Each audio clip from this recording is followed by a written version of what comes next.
Radio 105.7 FM.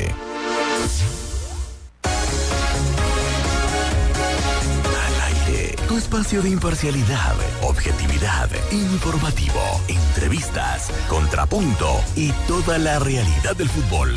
Al aire, de lunes a viernes, en el horario tradicional del fútbol capitalino. Al aire, de 12 a 14 horas en FM Radio 105.7.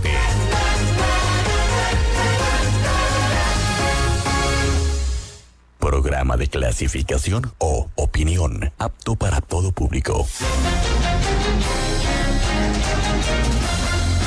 Las voces que generan impacto en los temas de actualidad nacional e internacional se analizan en FB Radio 105.7 FM.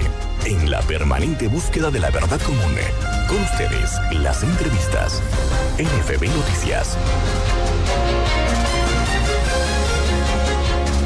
A las 7 de la mañana con un minuto en el territorio ecuatoriano. Don Byron Galarza, ¿cómo está? Buenos días. ¿Cómo le va, Fernando, Oscar, amigos oyentes? Buenos días. Esta mañana de 15 de enero, mañana fría en la capital de la República, 10 grados centígrados, nublado. Parece que va a haber lluvia en la tarde, pero un poco de sol.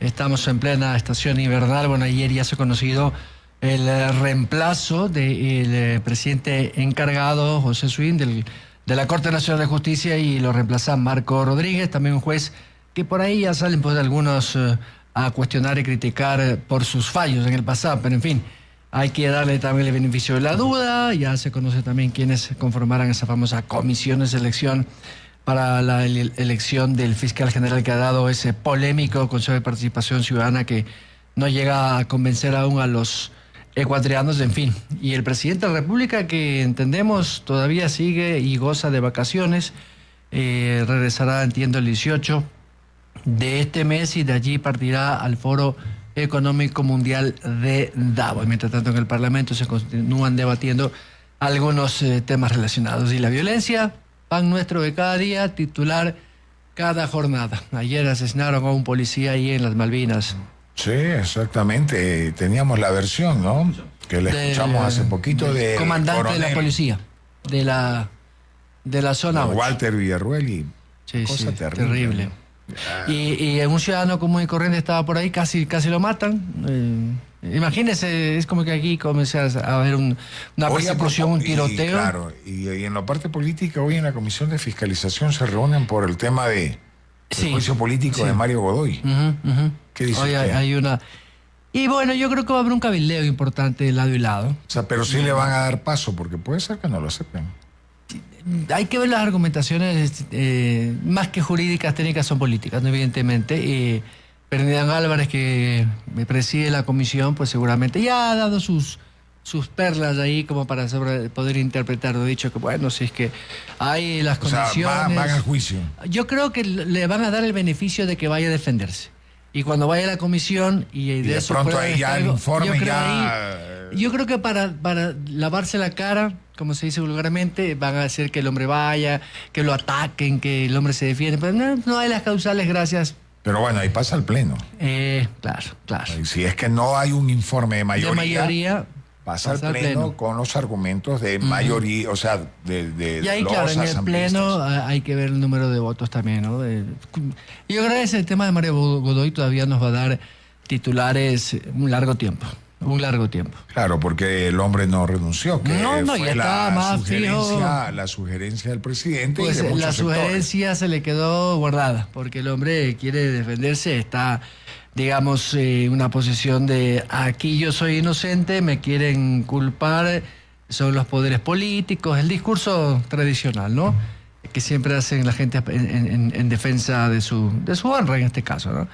El tema es muy complicado, la verdad, y no sabemos todavía cuál puede ser el desenlace, pero la Revolución Ciudadana va con todo, ¿no? Y ha dicho pues que Godoy es responsable, Godoy, etcétera, etcétera, mientras que ADN pues está bastante al margen, digamos, ¿no? Ni sí ni no, está sacando margaritas porque evidentemente hay una división al interior de la bancada en torno a si es que efectivamente se darían los votos para la censura de Godoy, teniendo en cuenta todos los argumentos que existen. Otro tema político que se va a dar y que va a provocar en estos días muchas reacciones es la convención de la Revolución Ciudadana, única lista presidida por Gabriela Rivadeneira. La señora Rivadeneira le están dando durísimo en redes sociales, le sacan absolutamente todo lo que ha hecho en el pasado, claro, para recordar quién es, ¿no? Ha estado fuera del radar de la opinión pública y de la política muchos años. Me atrevería a decir que desde el 2019 en adelante se perdió del radar. Del ojo público, ¿no? Y entonces recién aparece, digamos, al escenario del debate de los medios y en redes, pues usted sabe, la Revolución Ciudadana tiene muchos críticos y muchos enemigos acérrimos en redes sociales. Y he visto yo las últimas horas sacar unos videos de hace añísimos de la señora Rivadeneira dándole pues con todo como para recordar a la gente quién es y cuál ha sido su trayectoria, no más allá de ver si... las denuncias que tuvo cuando era presidenta de la hasta Asamblea. El padre están sacándole ahí todo un discurso súper polémico que dio, recuerdo yo, hace unos 2 o 3 años en La Habana, ¿no? Defendiendo acérrimamente a todos pues los líderes de la Revolución Cubana, Fidel Castro, Raúl Castro y todos los barbones revolucionarios guerrilleros de la época. Y claro, es una posición bastante radical que tiene la señora, a diferencia de Luisa González, que no es tan radical. Dicen algunos que analizan estos contenidos políticos de, en este caso la Revolución Ciudadana, pues que es menos radical que Rivadeneira, que González era una digamos, una militante más, digamos, leal a Correa, pero no tan recalcitrante con esas ideas de extrema izquierda, ¿no? Pero son perfiles. Vamos ya a saludar con nuestro primer invitado, César Febres Cordero, que es analista político, y precisamente para hablar de la coyuntura política. César, bienvenido, buenos días, gracias por atender la entrevista.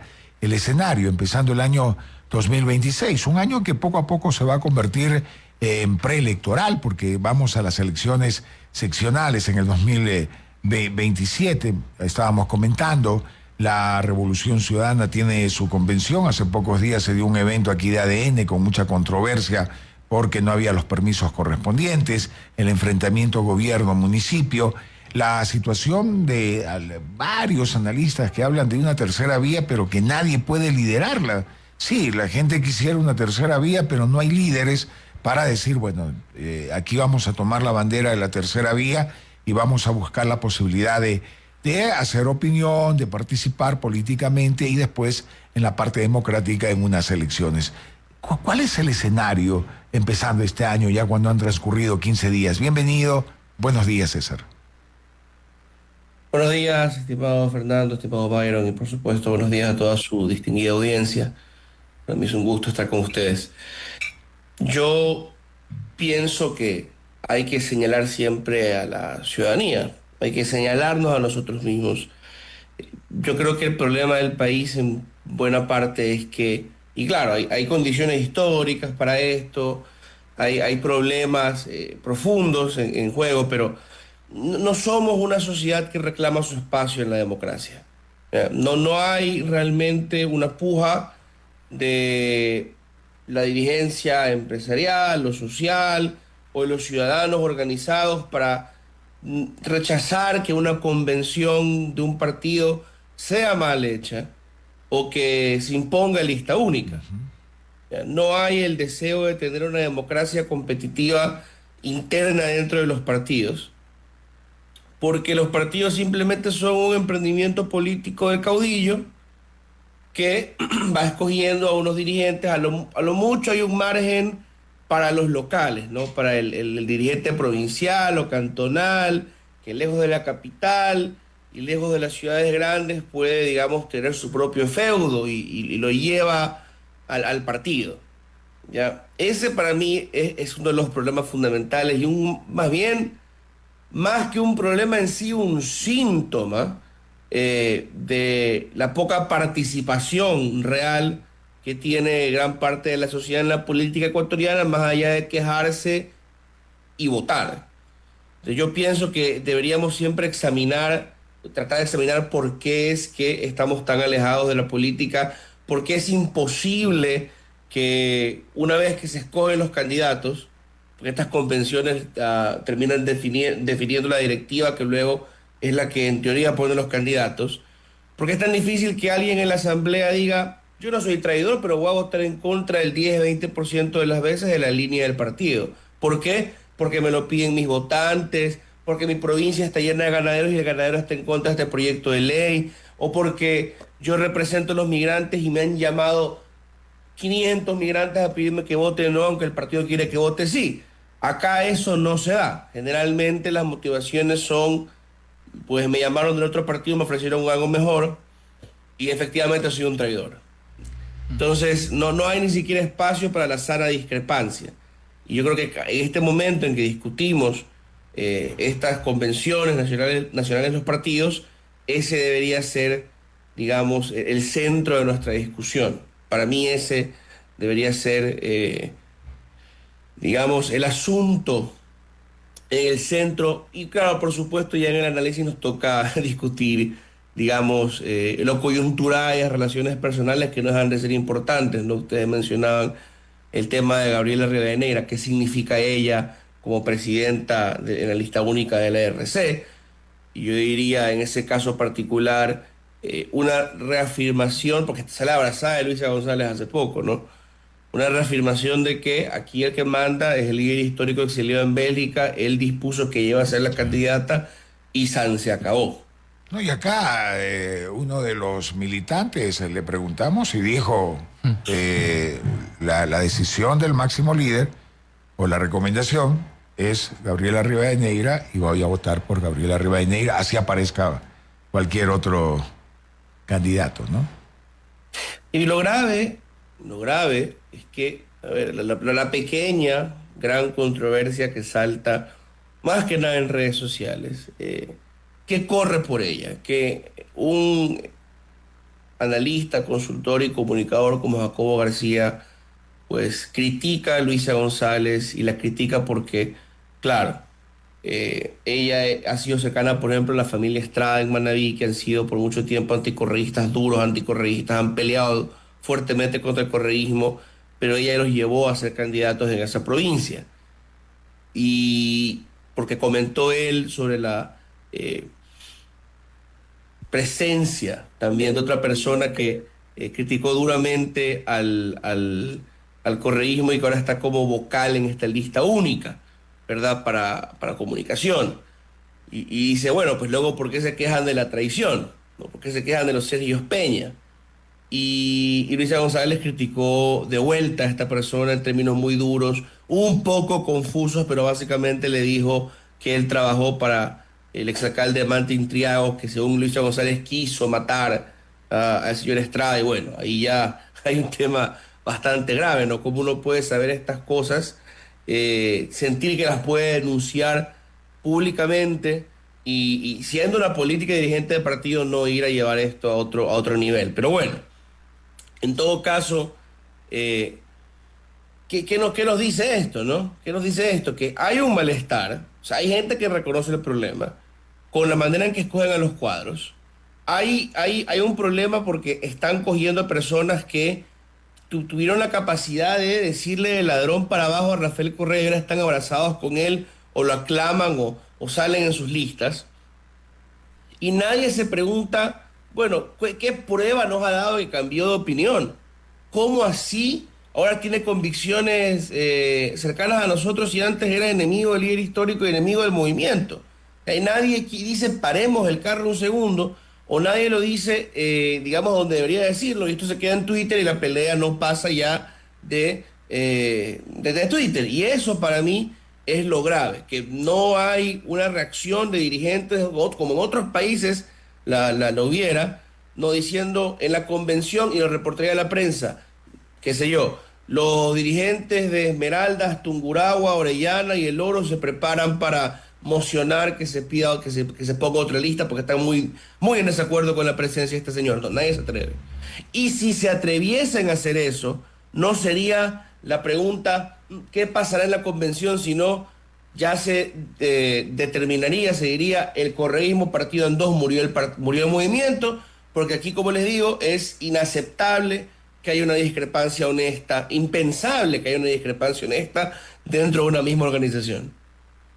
Estamos dialogando con César Febres Cordero, él es analista político. Byron Galarza se incorpora al diálogo. Hola César, buenos días. Alguien comentaba que esa descorreización del Ecuador, cuando vino Lenín Moreno, fragmentó en dos, ¿no? El anti y el a favor, ¿no? Y de alguna otra manera pensaban muchos que con Lasso y ahora con Noboa el correísmo va a perder, digamos, un poco de presencia, pero está más vivo que nunca, más allá de que su líder pueda estar exiliado, autoexiliado, perseguido, como le quieran llamar. Y hay un voto muy duro del correísmo, ¿no? Que tal vez no está en el detalle de si va la fulana, no va la sutana, si es en Manta o es online o si es por una aplicación. Lo que les interesa es saber quién va y es un voto bastante irracional. Pero es una de las poquísimas, por no decir la única, fuerza política que es estructurada, organizada, tiene sus comités barriales, sus cantonales, me explico. O sea, ahí sí hay estructura. Lo que no veo yo en otros partidos y que ya de a poco han ido desapareciendo y muchos ya están en el Jurásico. Y esto marca a las claras que la Revolución Ciudadana, más allá de reinventarse, porque son imágenes antiguas, ¿no? Rivadeneira ha estado en México en una especie de autoexilio sin estar en el radar público, es decir, no ha estado en la discusión diaria ni de las redes ni de los periodistas. Ahora que ha llegado, he visto que apareció una serie de videos recordando su pasado, ¿no? Y evidentemente no necesariamente bueno. ¿Cómo puede esto influir en ese votante duro, ese votante, diría yo, irracional de la Revolución Ciudadana que siempre está con lo que el líder disponga? Bueno, esto no es de por sí una coronación de Gabriela Rivadeneira como la candidata, sino como la presidenta del movimiento. Pero nos puede dar señales sobre qué tipo de candidato van a poner. Es decir, si esto fue a dedo para poner al presidente, a la presidenta, es una reafirmación un poco de la autoridad del líder, que no se cuestiona a sí mismo por los errores que se dieron en la época de Luisa González. Podríamos esperar que los errores de la época de Luisa González se van a repetir. No todos, pero en parte. Entonces, el candidato del correísmo al final o va a seguir por el camino de Luisa González o va a tener que someterse a las ideas de la gente que estaba alrededor de Luisa González y Rafael Correa y de nuevo, pues, ¿no? Exponerse a que, pues, haya un cierto rechazo en las elecciones. Pero para mí lo más grave es la falta de legitimidad. Como todo esto es a dedo, ¿verdad?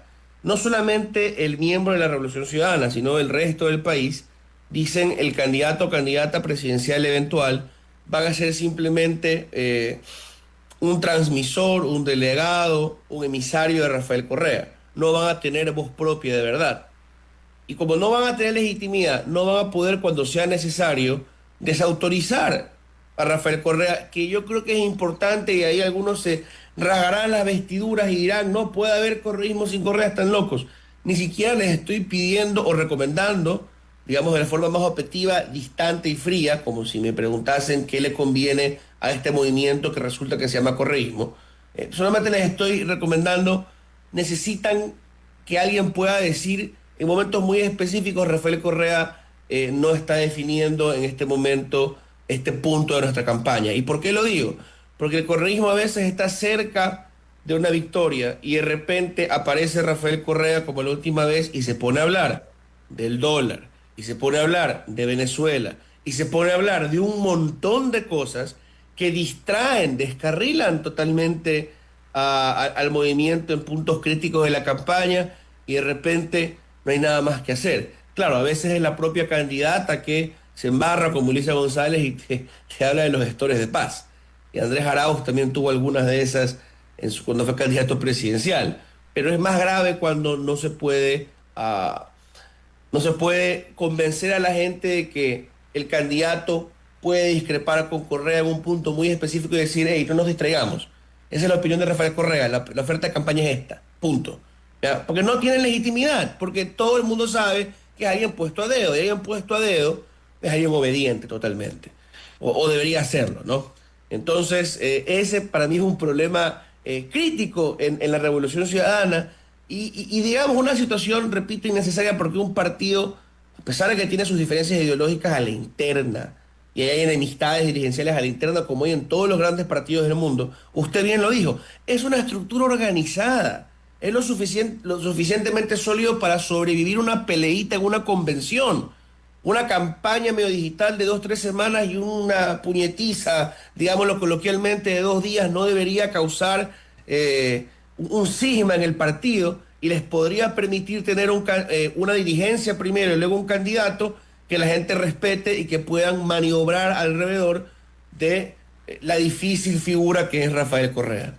¿Cuánto puede desgastar en la opinión pública general, no en el votante, en la opinión pública ecuatoriana me refiero, esa posición súper radical de seguir defendiendo a un dictador como Maduro que se ha evidenciado y con estas últimas declaraciones y imágenes que se ven de los presos políticos que salen y lo que se escucha en el ecuatoriano que ve al frente de su casa o en las calles venezolanas en una miseria absoluta y claro, defendiendo a Maduro a capa y espada y diciendo que el imperio contraataca de nuevo y bla, bla, bla. Digo esto porque en medio del debate de la política ecuatoriana siempre está Venezuela defendida por la Revolución Ciudadana.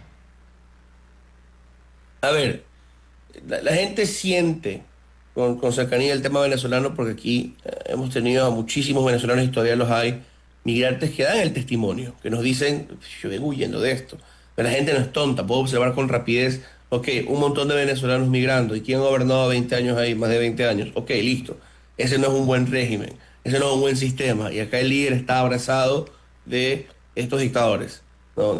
Ha estado cerca de Chávez y luego de Maduro. Puede afectar, pero yo diría que afecta no porque la derecha los acuse, ¿no?, de comunistas, amigos del chavismo, porque eso se lo dicen a todo el mundo cuando les toca. El problema es que ellos mismos actúan la parte en el correísmo. Y más allá de eso incluso, porque no sé qué tan grave podría ser esto para el votante ecuatoriano, ¿no? No sé qué tanto sea una promesa firme de que van a implementar el mismo modelo de Venezuela. Yo creo que el principal problema podría ser para el correísmo, que, como decía hace un rato, se distraen, ¿ya? Alguien les pone el tema de Venezuela, no saben cómo responder. De hecho, muchos a la interna son antimaduristas, antichavistas, pero saben que les va a caer un palazo desde Bélgica si se atreven a decir algo en contra de la dictadura en Venezuela. Entonces, nerviosamente responden cualquier cosa. Lo mismo pasa con el asunto de Jorge Glass, que no es la figura más popular dentro de la RC, y lo mismo pasa con otros temas. Y claro, de repente la entrevista donde el candidato o candidata deberían estar hablando de su propuesta económica, de los errores del gobierno actual, de las ideas que tienen sobre el seguro social, Venezuela. Venezuela es el tema, o Jorge Glass es el tema. Y pierde la oportunidad entonces de proponerle algo interesante a la gente y digamos, poder ponerle su propio son al baile de la campaña. Se ponen a bailar al son que le imponen sus competidores, porque no hay nada más bueno para, digamos, los candidatos alternativos al correísmo, que el correísmo se la pase hablando y discutiendo hacia adentro y hacia afuera de Venezuela, ¿no? Es algo que los saca de base, y para mí ese es el principal problema que le genera. César, en esta parte final, porque sé que tiene un poquito de tiempo apretado, ¿y cuánto podría mantener viva esa ideología, esa alternativa del correísmo para las elecciones de alcalde y prefecto del próximo año, teniendo en cuenta esta purga interna de los grandes lugartenientes de Correa que se han ido desgastando dentro del movimiento o que se han separado del movimiento? Dice unos libros de la Sagrada Escritura, yo no soy profeta ni hijo de profeta. Ya, no le puedo decir cómo va a terminar esto, pero yo pienso que, a ver, es importante recordar, uno, el correísmo en este momento tiene una buena cantidad, importante cantidad de prefectos y alcaldes, que lo ganó en el año 2023, año en que perdieron contra Daniel Noboa, ¿no? O sea, y cuando el correísmo en el 2015 y por allá, en la década pasada, dominaba todo, no tuvo tan buenos resultados en las seccionales. hay una distancia y una diferencia entre lo que pasa entre la política nacional y la política local. Así que estemos listos para sorpresas. Porque incluso cuando la salud del movimiento puede ser mala, y cuando a nivel nacional y en las grandes preguntas y discursos a escala nacional les está yendo mal porque se pasan peleando entre ellos, puede ser que hayan tenido la suerte de escoger a un buen dirigente propio o traído de otro lado, y que barra el campo con los otros candidatos a alcaldes y prefectos. Yo no le doy el peor de los pronósticos al correísmo en estas seccionales. Lo que sí les advierto es, ya una vez que ganen o pierdan esas seccionales, si no resuelven su problema ya con el discurso nacional y con las dinámicas adentro del partido, no van a poder aprovechar esos alcaldes y prefectos, que es lo que les pasa hoy. El correísmo, con tantos alcaldes y prefectos, los ha podido usar, ha podido transmitir el mensaje que medio pudo transmitir el PSC en una época de que aquí hay un modelo de desarrollo. Miren cómo Guayaquil, Machala tuvieron sus mejorías, y esto es lo que nos ofrece el PSC. Y de repente el PSC, que era un partido muerto en la sierra, iba y metía en Azogue, en Tungurahua, algo de presencia política. Digamos, el correísmo debería hacer eso 10 veces más fuerte, pero no lo puede hacer. Entonces, más que las seccionales, yo creo que la cuestión para ellos es qué van a hacer después con lo que ganan en las seccionales. Gracias, César, por atender la entrevista. Gracias a ustedes, un muy buen día. Un gusto. César Febres Cordero, él es analista político, hablando de la coyuntura, porque estamos empezando el año, pero, como dicen, se mueven las frutas. ¿Y la tercera vía? Bueno, en las seccionales, don Byron, votan mucho por personas. A veces Justo no por eso partidos, decía, ¿no? por supuesto. Entonces, usted, por eso ejemplo... es que hay caudillos, perdón que le Claro. interrumpa, que pasan de camisetazo en camisetazo y siempre... Vea, el que fue alcalde de allá de su tierra, en Manabí... Paján, gracias. El señor Morán, Natael Morán, ha pasado creo por 5 partidos y ha sido alcalde de esa cantón de Manabí, creo que 5 veces. Claro, ya no puede Y ser siguen por el votando. tema de la... Claro. Pero votan por sus delfines. Y se ha cambiado de la izquierda a la derecha, del centro abajo. Entonces, claro, ¿por qué? Porque es un hombre que, digamos, es muy visible en un cantón tan pequeño, es un, agricultor exitoso, y la gente pues le cree más allá de los cuestionamientos locales que hay, ¿no? Ese es el ejemplo típico que en el pueblo pequeño se vota por el vecino, más que por el partido, ¿no? Eso es clarísimo. Y eso le pasa... Todavía somos una aldea, democráticamente hablando somos una aldea. Pero Sí. indiscutiblemente que tener el movimiento, tener el número 5 o el 7 va a ayudar. O sea, Sí. si usted es Se sube a la candidato, camioneta, más o se sube a la menos, camioneta. pues tiene Claro, chance claro, de ganar. claro. Ahora sí, solamente sí. es porque es orgánico, porque es pana. No funciona. No llega. Yo le digo porque la el logística Estado, y claro, el y aparataje por más que se toman apoya. fotos, Por supuesto. no No llegan nomás. No llegan, eso Claro. es así. Es Pero si usted tiene sus votitos y suma además el voto duro, que se llama, voto duro, los grandes analistas políticos, voto duro del partido o del movimiento, Es otra cosa. ahí puede llegar. 7:29, vamos a la pausa. Síguenos en nuestras redes sociales, en Facebook, FB Radio, en Twitter, @FB Radio 1, en Instagram, FB Radio 105.7. Inicio de espacio publicitario. Este 2026 llega más lejos con Chery. Más eficiencia y tecnología para cada viaje. Elige el Arizo 5 Pro Max por $16,990 con frenos de disco en las 4 ruedas, 6 airbags y homologado para Extra Eco País. O súbete al Tigo 2 Pro Max por $18,490 con Auto Hold, freno de estacionamiento electrónico, Apple CarPlay y Android Auto inalámbrico. Ambos modelos con matrícula 2026 gratis. Agenda tu test drive o visítanos en nuestros concesionarios Chery a nivel nacional. La publicidad es importante porque aumenta la visibilidad y el conocimiento de tu marca, estimula la demanda y genera confianza entre los consumidores. Y pautar en radio es un método efectivo para lograrlo, debido a su amplio alcance masivo. Somos FB Radio. Escríbenos al 099-980-5500.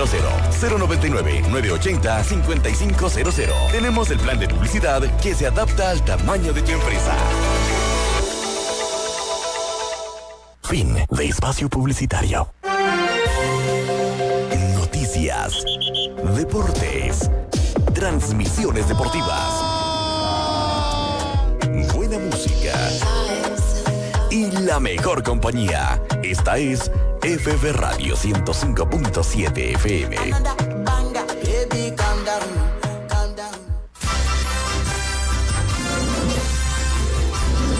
Vamos a continuar, 7 de la mañana con 31 minutos en el territorio ecuatoriano. Ya nos acompaña el arquitecto Fernando Carrión, deseándole un exitoso 2026, arquitecto.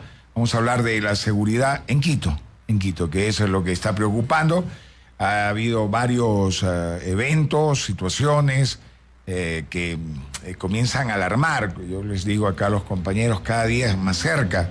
La radio queda en la Jorge Drón y Gaspar de Villarroel, y aquí cerquita en la Gaspar de Villarroel han pasado varias situaciones, más allácito, como dicen por en mi tierra, en la Irlanda, 6 de diciembre, y así podemos citar un montón de lugares donde ya no solamente hay lo que había antes, el robo por oportunidad, ni sé cómo llaman los policías, o los delitos de oportunidad, sino que ya hay asesinatos, hay homicidios, hay problemas mucho más graves. Bienvenido, arquitecto, gracias por atender la entrevista.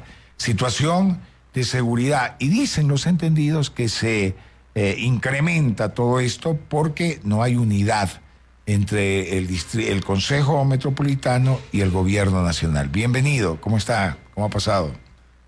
¿Qué tal, tocayo? Un saludo cordial a usted y obviamente a Byron y a toda la audiencia que tienen.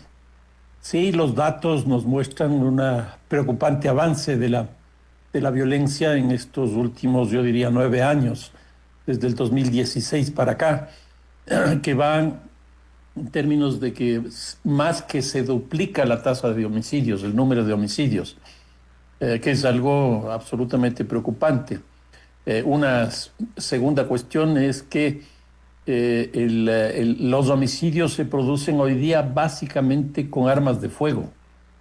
Casi el 91-92% de los homicidios son con armas de fuego, y eso significa que en este lapso ha habido un cambio en ese tipo de violencia.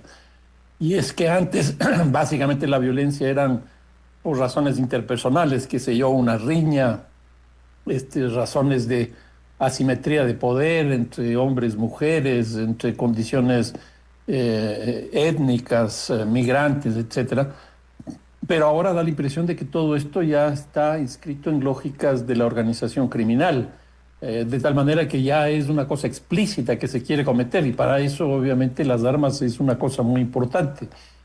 El otro delito que ha crecido de una forma impresionante es el de las extorsiones, las vacunas, que le ha convertido a Quito en la segunda ciudad del país con la mayor cantidad de vacunas que existen. Y esto es complicado no solo por la cantidad de recursos económicos que logran captar, sino por los efectos que eso produce. En unos casos, la gente tiende a irse de los lugares donde vive. Los negocios que están inscritos en ciertos espacios o se cierran o se reubican, lo cual significan costos bastante más altos de inversión. Y la otra cosa que es muy complicada con las extorsiones, las vacunas, es que empieza a haber un control de los territorios por parte de estas estructuras criminales, que nos muestra lo que algunos autores llaman una gobernanza criminal, una gobernanza delincuencial, donde estos grupos ya empiezan a tener un control del territorio, y en ese sentido, pues el Estado ya tiene poco que hacer en esos espacios. Ahora, ¿cuál es qué se puede hacer? Porque aquí todos vivimos con temor, todos hablamos con miedo, pero algo se puede hacer. Hemos hablado acá que bueno, que se organice la gente, La gente se organiza, ponen cámaras, pero no se puede controlar y no se controla desde el Estado, administrado por un gobierno que dice que hace un montón de operativos, pero los operativos parece que no dan resultados, por lo menos en lo que significa la percepción para la ciudadanía, porque la ciudadanía está sufriendo estos delitos que cometen gente que está dedicada hace rato a la extorsión, como usted dice, al tema del robo, buscando una oportunidad, como dice la policía. Entonces uno dice, pero ¿qué hacemos? ¿Qué podemos hacer, Fernando? ¿Qué se puede hacer? No sé si desde la ciudadanía, del gobierno o desde el Estado chico, desde el Estado grande, porque seguimos hablando, las cifras aumentan, pero no paran. Yo creo que todos tenemos que hacer, y aquí sí hay un gran problema, y es que no hay una convocatoria, y esa la debería hacer sin duda el gobierno nacional, y esa convocatoria tiene que estar inscrita en un plan para que justamente se defina quién es el que tiene que hacer qué. Entonces, por ejemplo, no hay una política de cooperación entre el gobierno nacional y los gobiernos locales. Incluso le hemos escuchado a la ministra de Gobierno diciendo que no quieren saber nada con los alcaldes de Quito, Guayaquil y Cuenca, que son los lugares donde mayor cantidad de homicidios existe, con excepción probablemente de Cuenca. Entonces, así es imposible. Se necesita un plan y se necesita la cooperación. Por ejemplo, otra cosa, el propio alcalde de Quito en plena campaña electoral ofreció seguridad. Llegó a la alcaldía y lo primero que dijo no es competencia mía. O sea, no es así. Tan es competencia del municipio de Quito que el municipio de Quito cobra una tasa de seguridad. Y aquí hay un gran problema. Esa tasa de seguridad maneja la empresa de seguridad del municipio de Quito. Pero la capacidad de gasto que tiene esa empresa es absolutamente limitada. Si no me equivoco, el año pasado logró gastar simplemente un poco más allá de la mitad del presupuesto. Entonces, hay recursos, pero no hay capacidad de inversión. O sea, hay un problema institucional muy fuerte.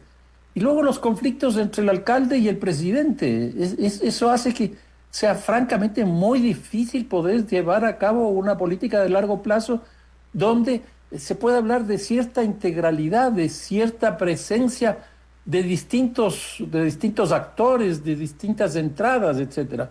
Entonces yo creo que en la medida en que no se pongan a trabajar de manera conjunta entre el alcalde y el presidente, entre el gobierno municipal y el gobierno nacional, pues esto va a seguir operando como está operando, ¿no?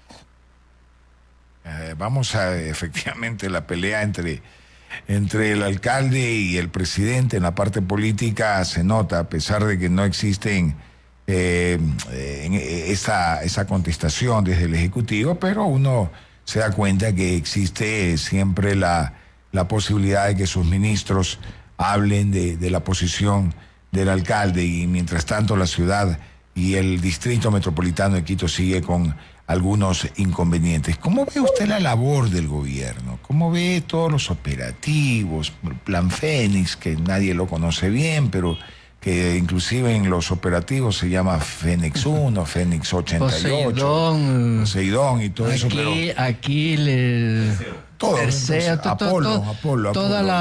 Ahora andamos con los Apolo. La filosofía griega. Entonces, pero el tema, bueno, ellos dan a conocer los resultados, los operativos, las detenciones, inclusive en el extranjero. ¿Cómo se puede analizar hasta el momento, en 2 años de gobierno y unos cuantos meses, el tema seguridad que se ha hablado tanto y que se ha prometido tanto?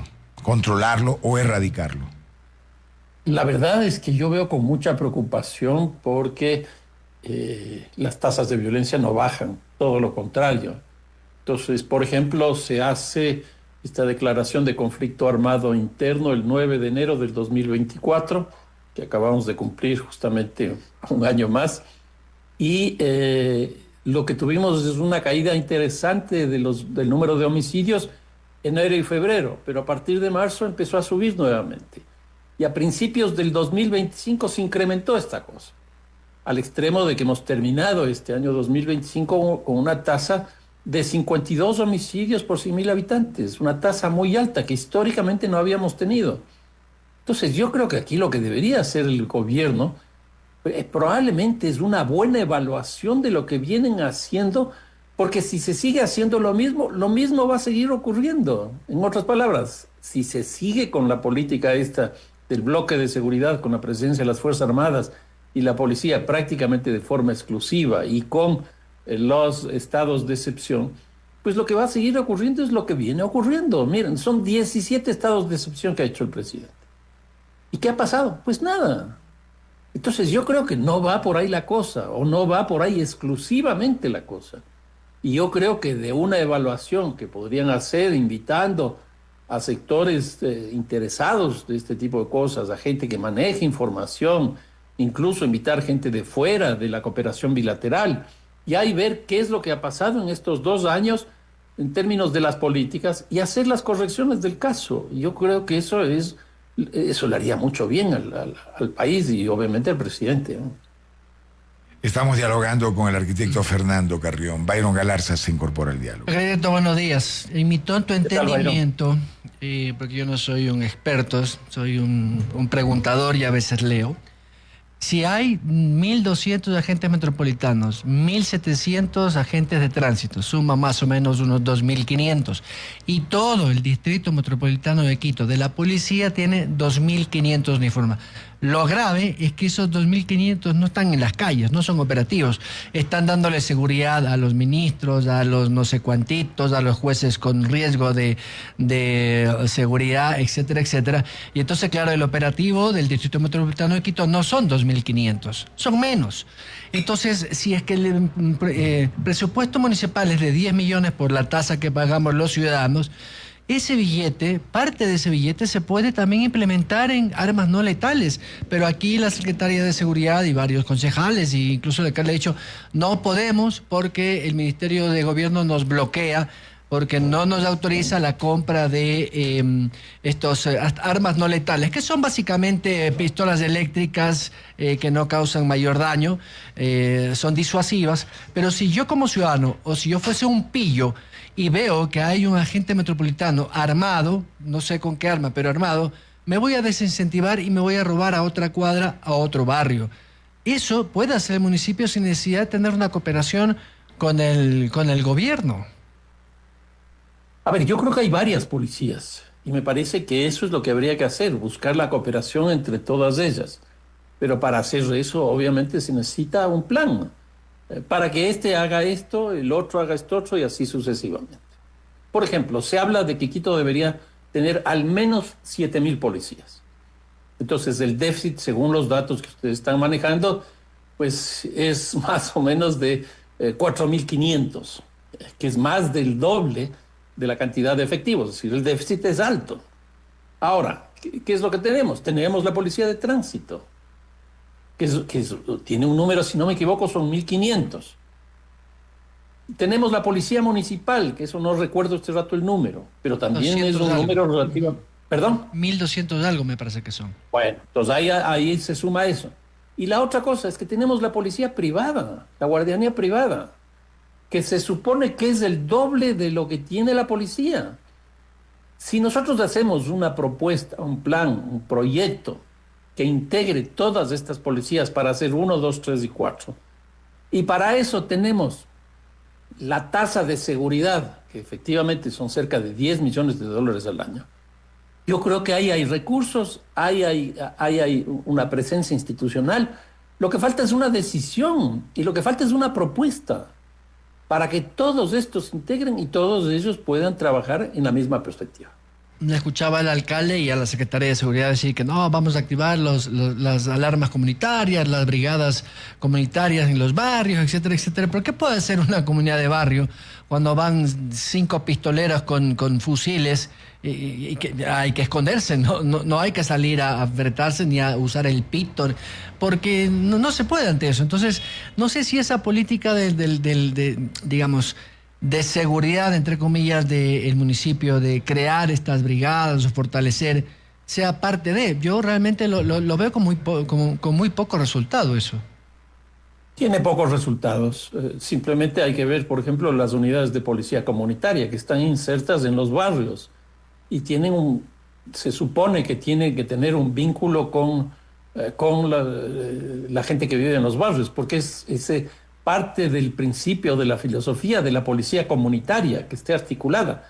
Pero ¿qué es lo que ha ocurrido? El municipio ha arreglado muchas unidades de policía comunitaria, pero no hay policías, es decir, no están siendo utilizadas. Y son muchas. Entonces, ahí hay un problema también explícito.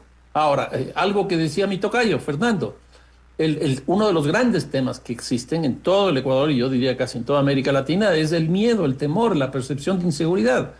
Frente a eso también tenemos que generar políticas, porque la percepción de inseguridad se está convirtiendo en un elemento que hace que todos nosotros tengamos estrategias de seguridad. Entonces, no salen pasadas ciertas horas, no van por determinados lugares, no se juntan con determinadas personas, etcétera. Y todo eso también va creando más temor, más miedo, y no solo eso, sino que uno va armándose. Entonces, hoy día, por ejemplo, el tráfico de armas, ese mercado irregular de armas, es de los más poderosos en términos económicos porque todo el mundo está buscando armarse. Y entonces, si nosotros no tenemos una política para bajar el miedo, para bajar el temor, pues esto va a seguir también creciendo. Entonces, se necesitan múltiples políticas, no solo policías y fuerzas armadas. Por ejemplo, uno de los temas que yo vengo sosteniendo es que el gran problema que nosotros tenemos en términos delincuenciales es el tema económico, al extremo de que yo creo que se ha convertido en un sector de la economía muy poderoso. Tiene mucho más personas vinculadas. Hablan de, yo he contabilizado 65,000 personas y he comparado con las dos empresas que tienen la mayor cantidad de oferta laboral, una de pesca y otra de mercado minorista, es decir, un supermercado. La de pesca tiene 17,000 empleados, la de supermercados tiene 15,000 y esta tiene 65,000. Entonces, ahí se necesitan también economistas para hacer política económica. Y en el caso de las ciudades, que ya que estamos hablando también de Quito, también se necesita política urbana, es decir, se necesita urbanistas. Pero si no hay relación entre el gobierno nacional y el gobierno local, todo eso termina desvaneciéndose. Lo que sí es cierto es hay una realidad en Quito que el 90%, estaba revisando la estética de la policía, de los robos de oportunidad o robos ya a unidades económicas se realizan en moto. 2, por lo general casi siempre en una métrica muy alta, extranjeros o colombianos o venezolanos. Entonces, si yo ya tengo el diagnóstico, las acciones institucionales del municipio y o de la policía deberían ser inmediatas. Por ejemplo, prohibir realmente que vayan 2 hombres en moto. Está la ordenanza municipal, pero no se cumple desde que se implementó. Está esa ordenanza que está todavía por segundo debate de alguna manera regular estos delivery. Tiene el 2020 y no se la ha implementado. Entonces, claro, me parece que también hay falta de gestión política y no sé si, por qué no decirlo, también un desinterés de realmente dar instrumentos jurídicos normativos locales para que se pongan en práctica. Y este ejemplo me parece muy interesante porque eso muestra justamente la necesidad de articular las distintas policías que hay en Quito. Entonces, por ejemplo, el tema de las personas en moto o del uso de las motocicletas. Eso puede caer, pero automáticamente dentro de la policía de tránsito. Y ya está haciendo política de seguridad. Capaz que no tienen las instrucciones, pero hay que darlas las instrucciones. ¿Y las instrucciones de dónde surgen? De un plan. Hay que hacer un plan. Esa ordenanza ya fue aprobada hace más de un año. ¿Y por qué no se lleva a la práctica? Pues yo creo que ahí hay que exigirle al municipio que se lleve a la práctica esa ordenanza. Y ahí está la policía de tránsito. Que se hagan convenios, acuerdos, etcétera, con las empresas que hacen el famoso delivery. Yo creo que es absolutamente necesario, imprescindible, porque incluso a ellas les favorece, porque lo que empieza a ocurrir es que se desacreditan y ese servicio ya no empieza a fluir como fluía antes. Entonces ahí viene otra alianza, viene una alianza con las empresas de delivery, tanto de las motocicletas, de los vehículos, etcétera, como de donde provienen los servicios y los bienes que se adquieren con eso. Y ahí puede haber una alianza también muy interesante, pero como digo, no hay plan, no hay propuesta.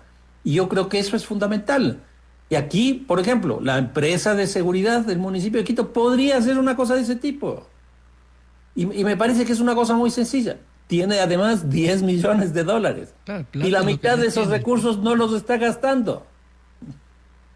Ahora hay un tema, arquitecto, yo le escuchaba en una entrevista a Washington Martínez, decía, es que no podemos hacer el control de 2 hombres de moto porque tienen miedo nuestros agentes de que los atraquen, de que los maten, que los hieran porque los delincuentes andan armados y ellos andan solo con el valor. Y entonces no se puede aplicar la norma. Y que sí, que a veces hacemos los operativos con la policía, pero no son siempre, bla, bla, bla, bla. Entonces, claro, si la propia autoridad tiene miedo, pues entonces los ciudadanos de a pie, mejor escondernos. Sí, claro. Y bueno, si no pueden portar armas, porque legalmente no lo pueden hacer, pues por lo menos que tengan mecanismos de autodefensa, qué sé yo, chalecos, por ejemplo. Yo no sé en qué condiciones estén. Entonces, por un lado puede ser algo de ofensiva, como puede ser justamente las armas. Ahí, por ejemplo, el concejal Merino ha venido impulsando esa posibilidad. Pero el alcalde y el municipio de Quito no lo ha apoyado. Pues, ¿por qué no van en la línea de apoyar eso? O la otra cosa, esto que estoy señalando, chalecos. O que anden, no sé, 2, 3 personas juntas, ¿no? Que no actúen policías separados, cada uno por su lado.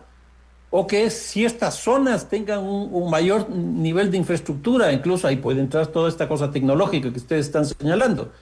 Entonces, yo creo que si es que hay una propuesta, si hay un plan, si hay una política, pues todo este conjunto de cosas pueden integrarse. No es simplemente que el policía de tránsito vaya y diga, están 2, bájense, chao, sino que tiene que haber un conjunto de estrategias, lineamientos, etcétera, que vayan en esa línea. La tercera placa, que también es parte de una estructura de seguridad, no solamente de ordenamiento del tránsito, que es un lector, ¿no?, que va a identificar la placa de los vehículos, podría también tener otro tipo de dispositivos o lecturas, por ejemplo, georreferenciales. Han dicho, no podemos hacer esa georreferenciación porque es violar la intimidad de las personas en su traslado. Pero si estamos en un problema gravísimo de seguridad, pues yo creo que sí se puede justificar jurídicamente de que las cámaras, ¿no? Incluso ahora hay cámaras de reconocimiento facial y le pueden incluso identificar a la persona en los lugares que va. Yo creo que eso, más allá de la vulneración del derecho individual, es que la inseguridad es de tal magnitud que tenemos que utilizar esas herramientas. Toda la tecnología que está a la mano hay que usarla, toda. Y en eso, la tercera palanca es muy importante. Y eso también va, por ejemplo, no solo en términos de la seguridad ciudadana, es decir, de robos, asesinatos, etcétera, sino también de la siniestralidad, de los accidentes. Porque ahí se va a saber si, por ejemplo, ese vehículo ha pasado las prácticas estas de seguimiento de su condición mecánica. Entonces, yo creo que esa placa va a ser muy útil. Ahora, se viene hablando de esa placa desde el principio de la administración del alcalde Muñoz. Y ya se acaba esta administración. Y yo no sé cuándo van a empezar con eso. Ya aprobaron por lo menos la ordenanza, que se demoraron 3 años. La aplicación, ¿cuánto tiempo durará? Y yo creo que ese puede ser, sin duda, una buena ayuda. A propósito, ¿cuál es el análisis de la gestión de Pavel Muñoz? El próximo 14 de mayo cumple 3 años de gestión. No, yo creo que ha tenido muchos problemas. Para empezar, él fue electo con un 25% de la población de Quito. Eso significa que el 75% no votó por él. Y me parece que cometió un grave error de encerrarse en su grupo, encerrarse en su 25%, por decirlo de alguna manera, y no tender puentes hacia los otros sectores. Y creo que ese fue un error político muy, muy fuerte. Otro error político es esto de hace poco tiempo postularse ya a la reelección, porque hoy día, ¿qué es lo que ocurre? Ya no tenemos alcalde, tenemos candidato, y entonces el candidato, ¿qué es lo que hace? Ofrecer, o sea, habla de futuro, ya no de cosas que se tienen que hacer. Y además, ya ha definido también que otros candidatos se postulen, y los otros candidatos, obviamente, empiezan a lanzar las piedras que corresponden al que tiene una de las grandes posibilidades, que es el Pavel Muñoz. Él ha tenido también en su camino pues todo el tema de la revocatoria del mandato, que pues yo no sé qué pasó finalmente, pero no continuó. Pero durante mucho tiempo estuvo caminando eso y gran parte de casi, no sé, 7, 8 meses estuvo muy vinculado a la posibilidad de recuperar políticamente su condición para poder enfrentar la revocatoria del mandato, que finalmente no pasó. La otra cosa política, su presencia en las campañas electorales, que le significó una multa de $9,200 más una pedida de disculpas públicas.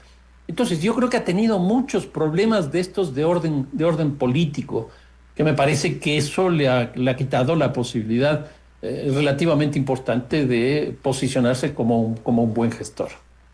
Ahora, va a ser un año electoral o preelectoral este 2026. ¿Cómo ve el escenario para Quito? ¿Cómo ve? Bueno, Pavel dice que va a la reelección, aunque la Revolución Ciudadana le quitó como el respaldo el propio líder, el señor Rafael Correa, en una declaración dijo que no va a ser candidato a la reelección. Y después otros candidatos, algunos concejales que buscan como sea, levantar la mano y decir aquí estoy, pero se ve que con poca fuerza. El exalcalde Jorge Yunda se ve que está en recorridos permanentes, jugando vóley en todos los barrios, en todos los sectores, y así podemos citar ejemplos del sector de la derecha que ya comienzan a dar nombres, ¿no? Entre ellos el de Juan Carlos Holguín, por ejemplo, que ya fue candidato, del propio Wilson Merino, de los concejales que están metidos en este tema de la oposición. ¿Cómo ve usted este escenario, esta posibilidad de cambio o de ratificación del alcalde Pavel Muñoz? Yo creo que este rato Quito está viviendo una crisis múltiple. Hay algunos autores que hablan de la policrisis, es decir, que hay varias crisis que actúan de forma simultánea. Una de ellas es sin duda el tema de la legitimidad de las autoridades. Hay una crisis de liderazgo muy, muy clara, que surge también, creo yo, del Código de la Democracia, que se aprobó, si no me equivoco, en el 2010. ¿Y eso a qué ha conducido? A que tengamos en el país más de 260, 270 partidos políticos. Y en la práctica solo operen 2 o 3 de esos. Entonces, construir un liderazgo en Quito donde no hay partidos políticos, porque se acabó la izquierda democrática, que se acabó la democracia popular, hay un conjunto de partidos chiquitos que uno les identifica más por las personas que manejan que por su presencia política. Y entonces eso ha conducido justamente a que el último alcalde que fue electo con cierta legitimidad sea Mauricio Rodas. Incluso ni siquiera un alcalde anterior como fue Augusto Barrera, porque él fue electo con 46%, pero hubo una polarización ahí con el candidato Ricaurte.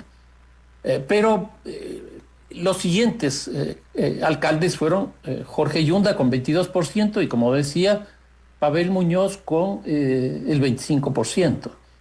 Y hay un problema adicional. Nosotros hemos subido a tener 21 concejales. Y una decisión que a mí me pareció absolutamente desacertada de Rodas, lo que hizo fue crear 21 comisiones para que cada concejal maneje una comisión. Es decir, una cosa absurda. El Congreso, el Parlamento, la Asamblea Nacional nuestra, tiene solo 5 comisiones permanentes, 15 comisiones permanentes. Pues nosotros tenemos 21. Y es el consejo que mayor cantidad de concejales tiene. Guayaquil tiene 15, nosotros tenemos 21. Y entonces eso ha hecho que estas 21 comisiones, que muchos temas tengan que pasar por 2, 3 comisiones, con lo cual el tiempo de decisión se incrementa y las posibilidades de corrupción también se aumentan. Un problema adicional que existe, y es que todos los concejales provienen de distritos electorales específicos, son 4 distritos electorales. Y entonces cada uno se debe a su distrito electoral. ¿Qué es lo que significa esto? Que nosotros no tenemos concejales que sean representantes de la totalidad de la ciudad. Nuevamente, una comparación con la Asamblea. Nosotros tenemos en la Asamblea asambleístas nacionales y asambleístas provinciales. ¿Por qué no tenemos en el municipio de Quito concejales distritales y concejales que correspondan exclusivamente a su distrito electoral? Es decir, unos que correspondan a la totalidad del distrito metropolitano y otros que correspondan exclusivamente al distrito electoral. Claro, bueno, Yo creo que ese tipo de cosas hay que ir cambiando. Me parece que también la elección, por lo menos en las capitales provinciales de los alcaldes, debería hacerse con una segunda vuelta. Eso es lo que se hace en Brasil, por ejemplo. Y los resultados en Brasil en ese sentido han sido bastante interesantes. Entonces yo creo que hay que hacer una reforma ahí, que va más allá del municipio de Quito. Pero ¿qué es lo que ocurre? Como Quito no tiene liderazgo, como no tiene líderes, ni siquiera a nivel local, una propuesta a nivel nacional a nadie se le ocurre. Y si a alguien se le ocurre, como bueno, pasó el caso de Merino, no termina teniendo el apoyo del resto, con lo cual ese liderazgo se viene abajo y esa propuesta se viene abajo. Claro, es muy difícil, muy complicado, porque no hay partidos políticos, esa es la realidad, y no hay líderes. O sea, son dos cosas que Somos en democracia, huérfanos. exacto, en democracia. Pero una cosa adicional, Tocayo, tampoco tenemos medios de comunicación. Bien. ¿Y por qué digo esto? Porque, por ejemplo, se cerró el hoy, Claro. se cerró el comercio. Así es. No hay Las radios que nosotros teníamos, por ejemplo, con Diego Kendo, chao. La de Gonzalo Rosero, chao. Y las radios que nosotros tenemos tratan temas nacionales. Claro. Entonces uno va, por ejemplo, a Guayaquil, va a Cuenca, Y hay radios prende la nacionales, y hay radio radios y locales. están hablando de Guayaquil y de Cuenca. Sí. O abre el Mercurio de Cuenca, o abre el Universo de Guayaquil. Los temas son de cada una de esas ciudades. Claro. Y lo mismo pasa con las cámaras de la producción, con las universidades del mundo que yo provengo. Es verdad. ¿Qué universidad, Flaxo, IAEN, Central, etcétera, trabaja en Quito? ¿Qué propuesta ha salido de la universidad para Quito? ¿Qué discusión se ha hecho en alguna de estas universidades sobre Quito? O sea, la crisis que existe es francamente muy, pero muy complicada. Vea usted, hay que hacer un mea culpa, todos. Gracias, Fernando, por atender la entrevista. No, a ustedes, muchísimas gracias. Un gusto. fuerte abrazo. El arquitecto Fernando Carrión, tremendo, ¿ah? Es complicado y la realidad, como dicen los medios de comunicación. Me quedo con esto último que dices, Claro, es verdad. porque, Quito ha nosotros- perdido la identidad del debate local. Efectivamente, en Guayaquil, Cuenca, no había caído en cuenta en ese pequeño detalle, pero es cierto. Tan Bueno, yo- sencillo yo como tuve- tener un periódico local, que todas las ciudades lo tienen. No, pues tenía. Y que se varios. habla de su... Aquí está el metro, pero el metro es muy, digamos, muy pequeño en No, contenido. pero aquí tenía, digamos. yo recuerdo, el comercio No, pero y y el Últimas, hoy. ya era una tradición Y el comprar hoy. el Últimas. El hoy. Claro, En- sí, y en hasta en otro eso, momento, ¿no? claro. se Entonces, fue a- claro, los temas de la ciudad se quedan en la banalidad. Sí, o sea, se Efectivamente. licúan en Sí. todo lo que es, por ejemplo, Por los temas nacionales. La vorágine ¿Y sabe de la por qué? política nacional se la come a Exacto. la ¿Por gente qué? de Porque Quito. ¿cuál es la noticia más importante hoy día? La más relevante, que se dio en Quito. La noticia más... Ayer la del juez. Exacto. O sea, Entonces, la de la... ¿con qué empezamos el elección noticiero del juez? nosotros Claro. hoy día? Escuchando el tema de la elección, el juramento y las Nuevo palabras del nuevo presidente. Claro. Entonces, ¿y después qué vemos? ¿Cuál es el otro tema que preocupa? La seguridad. La seguridad. ¿Y qué hacemos nosotros? Buscar a quiénes, que el ministro de Defensa o el ministro de Interior Claro. en su momento. Ayer, bueno, la muerte de los ese policía en operativos. Guayaquil fue portada hoy, evidentemente, Claro. pero en Quito, claro, no hay esa agenda ¿Cuál es local. otro tema importante? El fiscal. Entonces, Son ayer... temas nacionales, efectivamente. Y ahí estamos. Sí, intentamos ayer tuvimos a Alex Pérez hablando del tema de movilidad. Pero es complicado. O sea, intentamos estar también en la ciudad, pero es muy complicado. Y después viene el otro, Byron. Que el alcalde primero es una tarea titánica conseguir la Sí, entrevista sí, con el sí, alcalde. sí, muy que el vocero A, B, C y no se sabe. No sé quién. Ya hemos intentado, ya es una... de vez en cuando llegamos, nos atiende, no es que no nos atiende, pero es un problema. los concejales de mayoría no son visibles y los de minoría están en campaña. Entonces, estamos medio complicados. ¿Por qué? Porque acá cuando se dio la propuesta a propósito de Olada de Merino, lo invitamos. Pero normalmente él está hoy día en una campaña, no sé si quiera ir a la reelección para concejal o quiera ser candidato a la alcaldía. Pero en eso están. Como dijo Fernando, están en una campaña. Entonces, y uno no sabe aquí. Después, aquí traemos al comandante de la policía, de los distritos y todo. ¿Y qué nos dicen? Hemos hecho operativos, el asunto está controlado, han disminuido. ¿Qué hacemos? Ya está, ingresar en el morbo, por ejemplo, yo no lo voy a hacer. Que la Crónica Roja, lo mataron. Por el mismo 10 balazos. Eso es medio complicado, pero sí vamos a tratar los temas de seguridad para que se puedan solucionar. Pero también debemos hacerlo. Nosotros aportamos, pero lo dice Fernando, y la academia, porque entrevistamos a los del Instituto de Altos... Pero efectivamente se quedan en lo nacional, en lo macro. Y todo. ¿Y cuáles son las soluciones? No han aportado. No hay soluciones. Efectivamente. Bueno, así que todos hagamos un mea culpa. Vivimos en Quito, pero lo estamos sufriendo, lamentablemente todos, porque no hay una salida, no se ve salida. 8:06 en el territorio ecuatoriano. Vamos a la pausa. Síguenos en nuestras redes sociales, en Facebook, FB Radio, en Twitter, @FB Radio 1, en Instagram, FB Radio 105.7. Inicio de espacio publicitario. Opticom, hiperconexión, el mejor package sin distorsión. Opticom, full conexión, tu internet premium sin decepción. Opticom, hiperconexión, la mejor bandwidth sin tensión.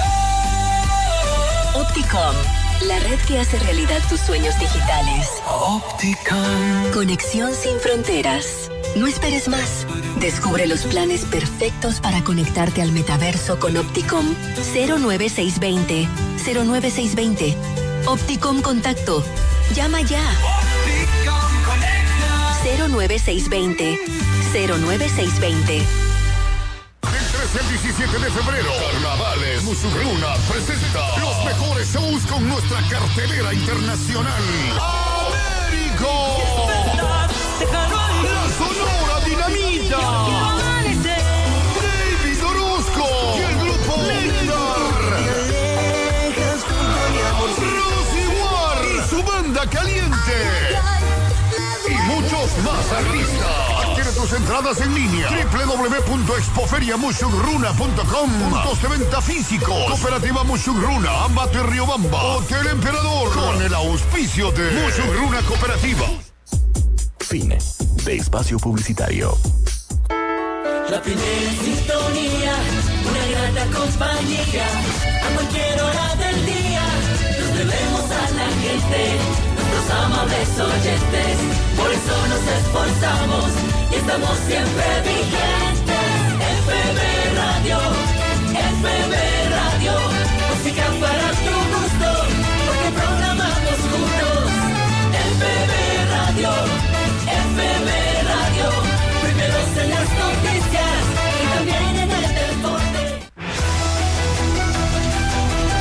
La información nos permite formar opinión.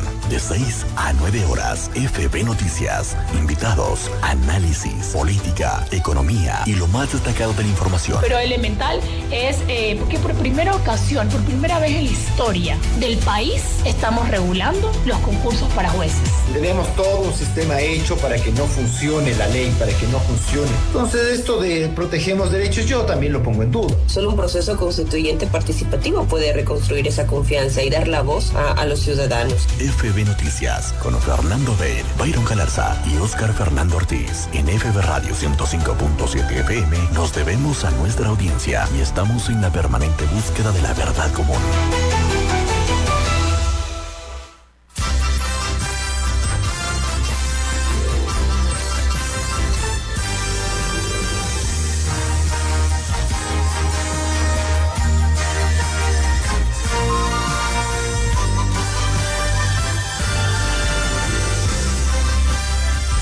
Vamos a continuar, 8:10 en el territorio ecuatoriano. Y la noticia, como decíamos ayer, lo más importante fue precisamente la designación de Marco Rodríguez como presidente de la Corte Nacional de Justicia. Hubo polémica porque la jueza Camacho quería ser también presidenta. Ella inclusive lo expresó. Había un sector que la respaldaba, manifestando que había una resolución que en el caso de la ausencia del presidente subrogante, la persona, el juez de mayor antigüedad, pues tenía que asumir. Pero finalmente se dio la votación y Marco Rodríguez fue designado presidente de la Corte Nacional de Justicia. Y habrá unos que aplaudan, otros que digan que no, inclusive comienzan a sacar algunas decisiones que ha tomado como juez. Escuchemos la designación de Marco Rodríguez. La Corte Nacional de Justicia quiere comunicar que luego de un diálogo responsable hemos alcanzado un consenso para que el doctor Marco Rodríguez Ruiz asuma la presidencia de la Corte Nacional de Justicia. Y para esto los magistrados van a levantar su mano si están de acuerdo. 12 magistrados han levantado la mano. En este sentido, se declara al doctor Marco Rodríguez Ruiz, presidente de la Corte Nacional de Justicia encargado. El presidente saliente, el doctor José Swing, hará la toma del juramento y la entrega del actor. Esa fue la designación. Ahora vamos con el juramento. Doctor Marco Rodríguez Ruiz, usted ha sido designado de consenso por este pleno de la Corte Nacional de Justicia como su presidente encargado. ¿Jura usted desempeñar el cargo con honor de acuerdo a la Constitución y leyes de la República? Sí, juro. Si así lo hace, la patria os premie, caso contrario que ella os demande. Voy a imponerle la estola, que es el distintivo del cargo que desempeña a partir de ahora. 8:12 en el territorio ecuatoriano y vamos ahora con la intervención de Marco Rodríguez, flamante presidente subrogante de la Corte Nacional de Justicia. De manera muy breve, pero firme, quiero dirigirme a este pleno de la Corte Nacional de Justicia, así como al Ecuador entero. Primero, quiero ponderar la juridicidad con la que ha actuado todos los magistrados y magistradas de este pleno de esta alta corte. En ese sentido, no podemos tampoco ignorar la crisis que no es de ahora, sino por la que atraviesa la función judicial desde hace largo tiempo atrás. Nuestro compromiso entonces, en conjunto con el Pleno de la Corte Nacional de Justicia, para que el principio de independencia judicial no sea una quimera, sino que se lo logre y se lo alcance día a día, tanto la independencia judicial interna como externa. Asimismo, también mi compromiso para democratizar cada vez más todos los espacios que tiene la presidencia de la Corte Nacional de Justicia, en el que actuarán de manera equitativa, equilibrada, como esa ha sido también la constante, todos los magistrados y magistradas. Por último, también quiero resaltar que en conjunto vamos a trabajar para cada vez más devolverle la dignidad, devolverle la dimensión al sector justicia, a la función judicial, a la Corte Nacional. Y ese es un compromiso, estoy seguro que también lo trabajaremos en conjunto, para que se denote que el compromiso de vida, esto ya muy particular, será honrar esta tan altísima dignidad, como he procurado hacerlo a lo largo de mi vida con todos los otros cargos ocupacionales que he tenido en esta fugaz vida. Honrar también entonces a todo ese trabajo que he desplegado por más de 30 años en la función judicial, que tengo un sentido de pertenencia absoluto, y de manera definitiva entonces honrar este trabajo porque así lo demanda la ciudadanía y así lo exige la historia. Muchísimas gracias, colegas, magistrados y magistradas.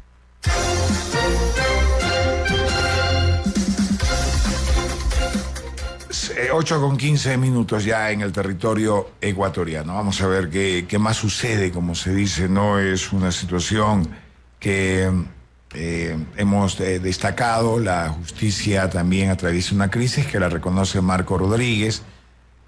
La institucionalidad, como hemos hablado, el tema de la institucionalidad en el Ecuador es muy complicada. Se complicó, hemos dicho, desde la famosa Consejo de Participación Ciudadana y Control Social transitorio, y ha venido de tumbo en tumbo. Y el tema de la justicia hace algún tiempo atrás. Entonces estamos ante un escenario que no logramos salir, porque los ecuatorianos no hemos tomado la decisión de cortar el problema desde la raíz. Y desde la raíz está en el Consejo de Participación Ciudadana y Control Social. Después, claro, todas las designaciones, todo lo que ha pasado. ¿Se imaginan ustedes que hasta ahora Diana Tamaín sigue siendo la presidenta del Consejo Nacional Electoral? Y no porque Diana Tamaín le ha dado la gana de quedarse con los vocales o consejeros actuales, sino porque no se elige, no se cambia en el Consejo de Participación Ciudadana. El tema del fiscal continúa igual. El tema hoy del Consejo de la Judicatura y todo lo que ha significado. Sí, que las ternas, que la decisión, que por qué. Lo cierto es que estamos viviendo una situación institucional en el Ecuador que nos tiene a todos los ecuatorianos amarrados, limitados. ¿Qué es lo que se puede hacer? Tomar decisiones, porque los desafíos están ahí, todos podemos dar el diagnóstico. Existe una crisis de confianza, inclusive, a las instituciones. Si ustedes se ponen a ver las famosas investigaciones cuantitativas, el Ecuador atraviesa por problemas de corrupción, de inestabilidad política, debilidad institucional, que es lo que hemos hablado. Después, cuando queremos ver cómo están las instituciones, señalamos lo del Consejo Nacional Electoral, lo que acaba de pasar en la Corte Nacional de Justicia, lo que sucede en la Asamblea Nacional, que uno dice, ¿será que algún día la Asamblea Nacional pueda enrumbarse, pueda ser realmente ese órgano legislativo para crear leyes, para fiscalizar y no para convertirse en un lugar de espectáculo político, sino en un lugar de fiscalización y también de leyes, donde se pueda realmente trabajar en la parte legislativa? Y seguimos nosotros buscando cómo enrumbar todo. El asunto es que esto que determinó la Constitución del año 2008, con la creación de la función de transparencia y control social y este quinto poder, que yo creo que lo hicieron con buena intención, pero que lamentablemente fue contaminado por la parte política. Entonces, ustedes ven quienes han pasado por ahí. Desde la época del correísmo, que era quienes estaban en el poder en ese momento, a la actualidad. son personas vinculadas a partidos políticos, a movimientos políticos, y no son personas que estén representando realmente a la ciudadanía. No hay participación ciudadana. Esa es la realidad. Entonces, va a ser difícil. No hay liderazgo. Aquí hay pugnas de poderes. Los líderes y los partidos más fuertes ven por sus intereses políticos, mas no por los intereses colectivos. Es duro admitirlo en un país donde todos los días luchamos permanentemente para encontrar la solución. Uno dice la solución que tenemos todos los ecuatorianos. Les comento un asunto. Aquí tengo un asunto personal, familiar con mi señora madre, y está en un dispensario del IES donde la han atendido muy bien, pero no hay para hacer los exámenes, no hay los recursos. Entonces tratan de derivar a otro de los hospitales grandes, y no hay posibilidades. La atención del IES es deficiente, y no porque los médicos o los asistentes quieran que sea deficiente, no hay insumos, no hay cómo hacer exámenes. Entonces hay que contratar los exámenes afuera. Y los que no tienen, complicados. Claro. Los que tienen, pues alguna cosa se puede hacer. Entonces yo digo, ¿cómo vamos a salir adelante si en el tema elemental que es, por ejemplo, la salud, y en este caso del IES, donde usted aporta para tener este seguro de salud, sobre todo para ¿quiénes? Para los jubilados. Claro. Y es deficiente. Que son los que más necesitan, porque ya por su edad pues recurren más a la atención médica que usted o otras personas. No hay solución, no hay solución. Lamentablemente. No le he escuchado al nuevo presidente del instituto, ni tampoco al director ejecutivo, para que, digamos, director general que le llaman, para que un poco dé líneas de cuál va a ser su trabajo. En fin, ese silencio institucional me preocupa, porque significa que no la tienen clara todavía. Lo que veo es que en redes sacan esas fotitos, esos comunicados de prensa, el IE está atendiendo, pero se queda en la retórica de la narrativa comunicacional. Usted va, como el caso nuestro. Y no... Ojo, la atención sí, aquí está, pero sabe que no tenemos para hacer los exámenes. No hay los insumos. Entonces, vamos a ver si podemos derivar a uno de los hospitales grandes, al Carlos Andrade, al de San Francisco, al del sur.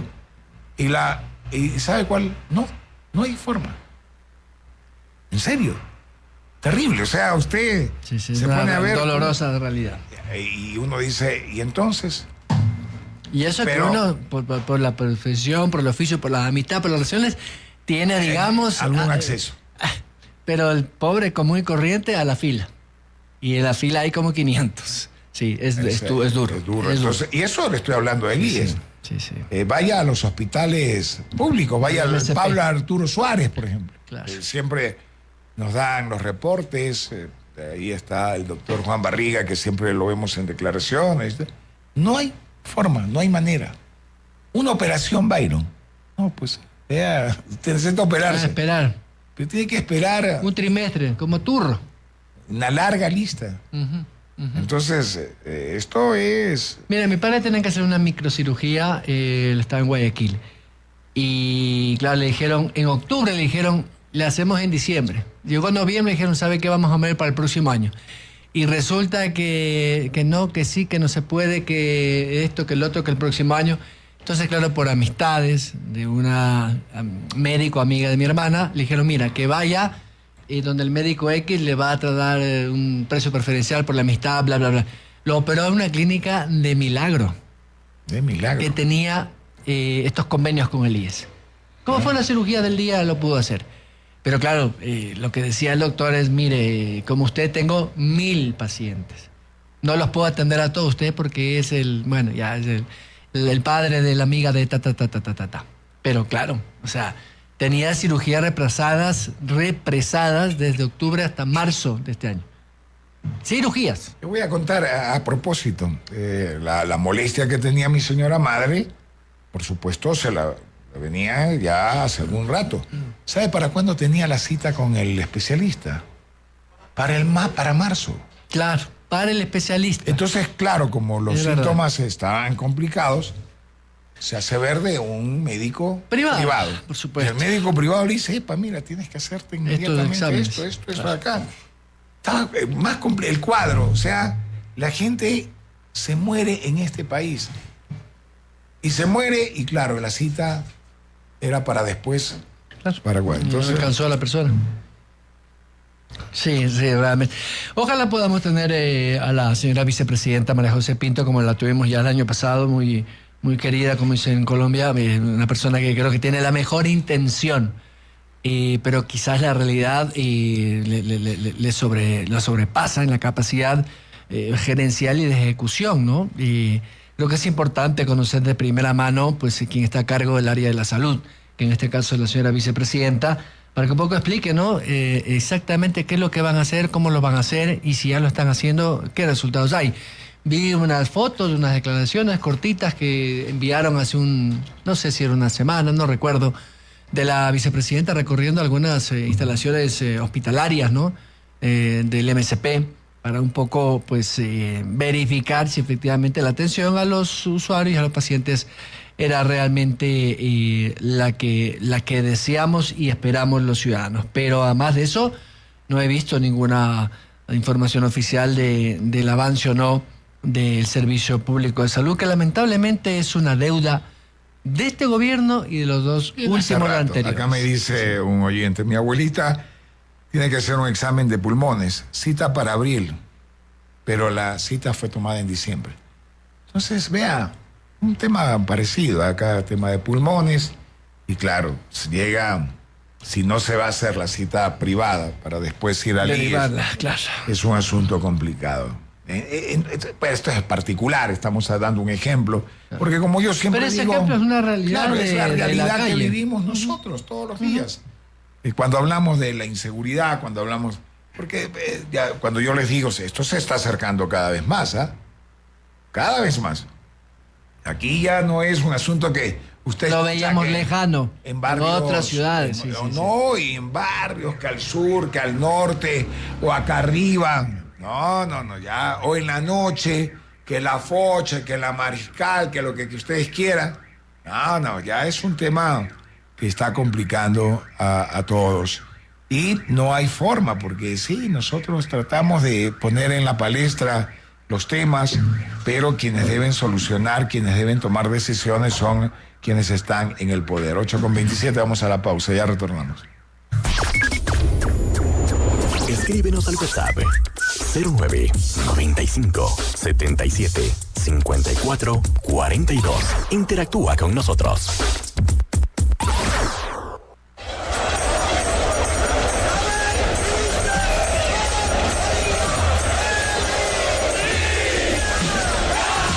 Liga, eres mi pasión. Un programa de hinchas para los hinchas, con la conducción de Pepe Ureña. La historia, para disfrutarla, primero hay que escribirla. Y Liga la escribió con letras doradas. Uno como hincha ya desea que comience otra Copa Libertadores. Inclusive ya estar en semifinales otra vez, pero sabemos que no es nada fácil. Liga, eres mi pasión. Todos los sábados, de 10 a 12 horas. Liga, eres mi pasión. Por FM Radio 105.7 FM.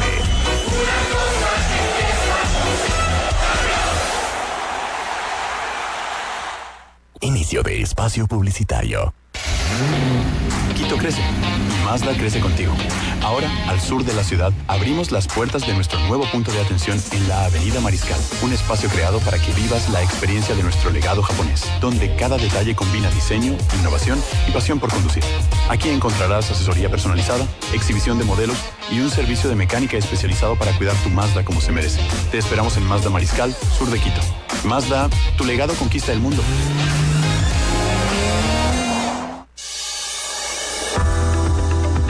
La publicidad es importante porque aumenta la visibilidad y el conocimiento de tu marca, estimula la demanda y genera confianza entre los consumidores. Y pautar en radio es un método efectivo para lograrlo, debido a su amplio alcance masivo. Somos FB Radio. Escríbenos al 099-980-5500. 099-980-5500. Tenemos el plan de publicidad que se adapta al tamaño de tu empresa.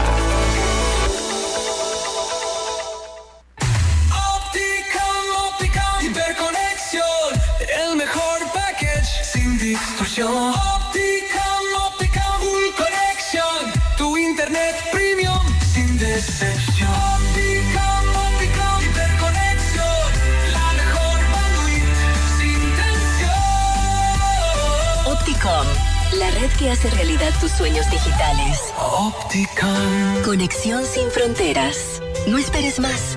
Descubre los planes perfectos para conectarte al metaverso con Opticom 09620. 09620. Opticom Contacto. Llama ya. 09620. 09620. Fin de espacio publicitario. Escríbenos al WhatsApp 09 95 77 54 42. Interactúa con nosotros.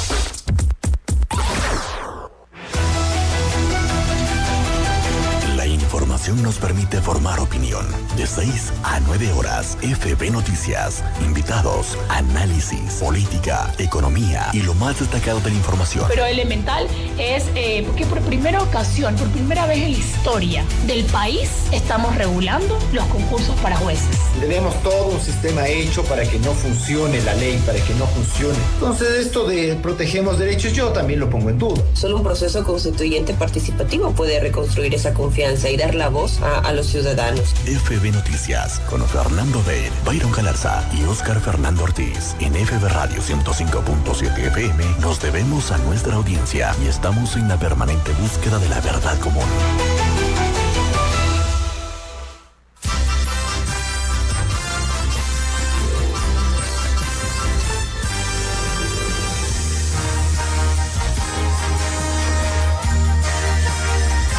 Vamos a continuar, amigos oyentes. Son las 8 de la mañana con 32 minutos ya en el territorio ecuatoriano. Nos acompaña Daniel García, viceministro estratégico de regulación del Ministerio de Desarrollo Humano. Vamos a hablar sobre las cifras que han dado a conocer el gobierno, inclusive la secretaria de Comunicación dio sobre las redes sociales de la presidencia. El presidente lo dio a conocer también en su cuenta de X, y se ha dado las cifras en la disminución de pobreza y pobreza extrema en nuestro país. Sin embargo, no se nota, viceministro. Hola, buenos días. La realidad en la calle es otra. Hay pobreza, hay extrema pobreza, hay desesperación. Acabamos de dar el ejemplo y no que nos contaron. El tema de la salud. Mi mamá sufre una descompensación, tenía cita para abril, si no estoy equivocado, marzo. De la decisión vamos a un médico particular, le revisan y dice, sí, está complicado esto. ¿Verdad? Y de ahí entonces va al IES, dispensario, atienden en forma amable todos, médicos, enfermeros, pero no hay insumos. Hay que hacerse los exámenes afuera. El que tiene bien, el que no tiene... Bueno, en primer lugar... Esto le doy un asunto de... Solamente le estoy dando un ejemplo personal para que vea. Entonces, pero ahí en ese dispensario me comunica mi hermana, hay un montón de gente. Un montón de gente que no sabe qué hacer. Porque no tiene los recursos. Porque viven en la pobreza y en la extrema pobreza. Y los servicios del Estado son deficientes. Bienvenido, buenos días. Hola, buenos días. Sí, muchas gracias. Bueno, en primer lugar, hay que hacer una aclaratoria, ¿no? La medición de la pobreza y la pobreza extrema por ingresos es una medición técnica que realiza el Instituto Nacional Ecuatoriano de Estadísticas y Censos, el INEC, ¿sí? Esta encuesta tiene una línea base, ¿sí? Que es una línea base que se alimenta desde el año 2006, ¿sí? Esta línea base lo que te indica es cualquier persona, ¿no es cierto?, que esté por debajo de $56.64 de manera mensual como ingresos está en la pobreza. Y cualquier persona que esté por debajo de $31.92 está en extrema pobreza. Eso no quiere decir, con estos datos nosotros no queremos decir que no existe la pobreza. Por el contrario, nosotros como Ministerio de Desarrollo Humano entendemos que hay muchas personas por debajo de esta línea de la pobreza. Estos datos que yo le acabo de dar es bien bajito. O sea, un hogar, por ejemplo, donde entren aproximadamente $100 mensuales y esté integrado por 2 personas, tal vez 2 adultos mayores, están en pobreza, ¿no? Nadie está negando eso. Sin embargo, para eso están los servicios del Ministerio de Desarrollo Humano y ahí es donde está la población objetivo que nosotros tratamos. Nosotros Nosotros actualmente tenemos una cobertura de atención de aproximadamente un poco más de 2 millones de usuarios, ¿no? Recuerden que nuestros usuarios están divididos entre los servicios de desarrollo social, donde tenemos desarrollo infantil, atención a personas con discapacidad, protección especial y adultos mayores. Y por el otro lado del ministerio tengo todas las personas que son beneficiarias de bonos y pensiones, ¿no? Recordar que estas son transferencias no contributivas. Es decir, nosotros tenemos pensiones para adultos mayores, por ejemplo, que no pudieron, por la razón que sea, durante su vida útil, aportar para tener una pensión a través del Instituto Ecuatoriano de Seguridad Social. Entonces, ahí es donde nuestro ministerio entra para darle contingencia a todas estas personas, ¿no? Y, por ejemplo, el año pasado nosotros tuvimos una ejecución presupuestaria bastante alta. Entonces, digamos que los números van teniendo coincidencia por allí, estimado Fernando, ¿no? Claro. Ahora, ¿cuál es el siguiente paso con estas cifras? Esa es ¿cómo se puede articular una gestión que sea adecuada para seguir bajando esos índices? Bueno, nosotros insistimos, hay dos polos, ¿no? O sea, o hay dos, no dos polos, pero hay dos líneas claritas. El presidente, por un lado, con su equipo económico, seguirá tomando decisiones que en su momento han sido muy duras, pero son decisiones que hoy nos están demostrando que los resultados económicos se están dando. Por otro lado, y es lo que nos compete a nosotros como Ministerio de Desarrollo Humano, el piso de protección social. Nosotros hemos instalado un piso de protección social para que nadie se quede por debajo de eso, ¿no? Este piso de protección social lo que intenta es arropar a la ciudadanía con políticas públicas intersectoriales, y ahí yo le pongo el ejemplo de la política pública de Ecuador Crece Sin Desnutrición. Supongo que la han escuchado. Entonces, esta política pública interviene de manera intersectorial, por ejemplo, a un núcleo familiar, ¿no? Entonces, ahí se habla, no sé, temas de agua, esquemas de vacunación, alimentación complementaria en nuestros CDI. Deben haber escuchado a nuestra ministra. Nosotros brindamos cuatro se me fue el nombre técnico, 4 platos de comida a los niños que asisten a los CDIs todo el día. Durante todo el día que están allí.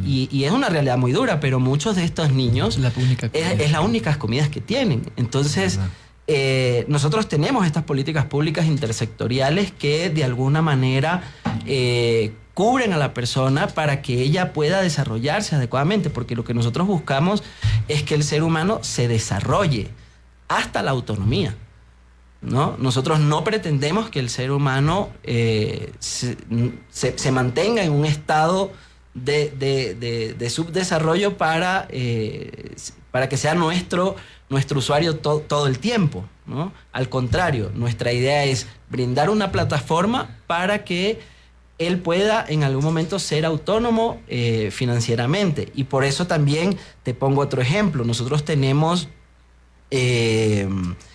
apoyo a los emprendedores, ¿no? Deben haber escuchado el crédito de desarrollo humano. Nosotros brindamos el crédito de desarrollo humano y a través del crédito de desarrollo humano también se da el acompañamiento a nuestros emprendedores. Es una situación muy difícil, es una situación muy dura, porque nosotros les damos el crédito de desarrollo humano y los vamos capacitando, pero son personas que no han tenido acceso a una educación formal en muchas ocasiones.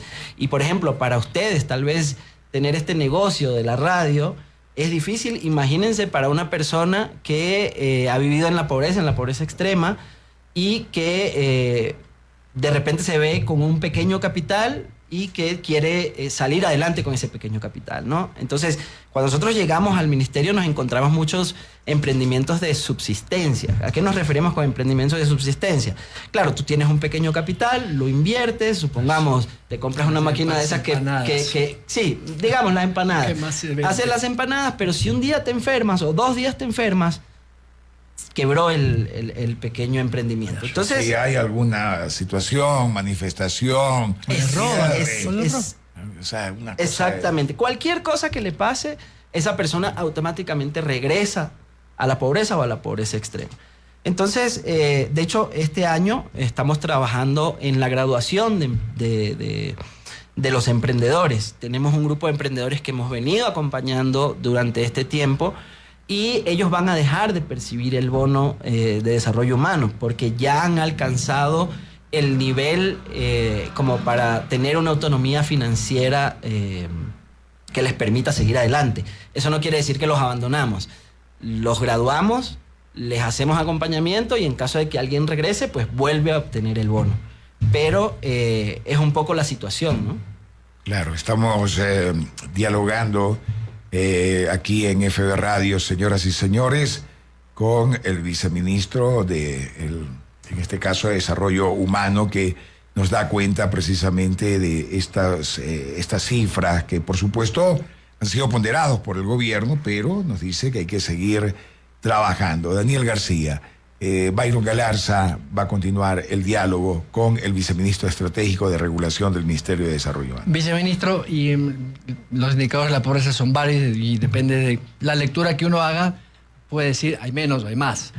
Pero aquí el tema es, si yo tengo, por ejemplo, un presupuesto de 2.300 millones de dólares, creo que era el presupuesto de ustedes el año pasado, y este año tengo más presupuesto, significa que voy a llegar a más personas.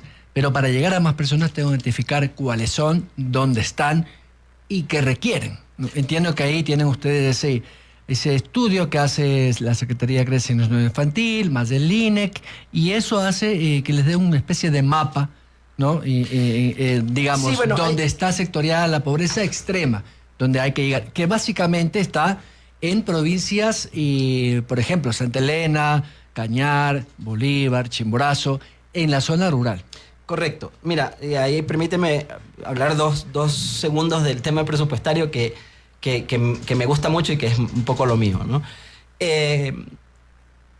Cuando nosotros llegamos al Ministerio de Desarrollo Humano en noviembre del 2023, el presupuesto era menor y el presupuesto se ha ido incrementando año a año. Ahora, ese presupuesto se ha ido incrementando por dos razones fundamentales. Una, por el compromiso del presidente y por disposición del presidente para que podamos atender adecuadamente a estas personas. Pero también por una ejecución eficiente de recursos, ¿sí? Porque hemos tenido las mejores ejecuciones en el gobierno desde que inició el presidente Daniel Noboa. Ese uso del presupuesto, como tú bien lo decías, nos permite llegar a una cobertura mayor. Ahora, aquí hay dos cosas, ¿no? Los datos de los que hablamos al principio de la entrevista son datos que se generaron en la encuesta ENENDU, que es la que hace el INEC. Ahí ellos no tienen un seguimiento nominal de la persona, es una encuesta, ¿no? Sin embargo, nosotros tenemos la unidad de registro social, que es una dependencia de la Presidencia de la República, que son quienes levantan información nominal. Ellos sí están en el territorio y son los que salen en brigadas a levantar dónde está la gente en pobreza y en pobreza extrema. Esa data nos llega a nosotros y nosotros nos activamos, ya sea con servicios sociales por un lado o la entrega de bonos por otro. Entonces, evidentemente, para nosotros es importantísimo. Cuando hablamos de servicios sociales, es muy difícil decirte, para nosotros la prioridad es los niños. No deja de ser nuestra prioridad. De hecho, desarrollo infantil es el servicio que más presupuesto tiene. El año pasado tuvo como 173 millones de presupuesto asignado solo para desarrollo infantil. Este año de igual manera, ¿no? Nosotros en realidad estamos, si tú revisas nuestras asignaciones presupuestarias, enfocándonos en desarrollo infantil y en adultos mayores, porque ahí es donde hay mayor nivel de vulnerabilidad. No quiere decir que en el resto del ciclo de vida no haya, pero pues estos son quienes están más propensos a estar en pobreza o en pobreza extrema. El bono de desarrollo humano, que es el que mayor presupuesto tiene, si no me equivoco, agrupa a qué sector etario de la población más pobre. Sí, puede ser uno de 20 años hasta uno de 60. Exactamente, discúlpame. El bono de desarrollo humano no tiene una restricción de edad.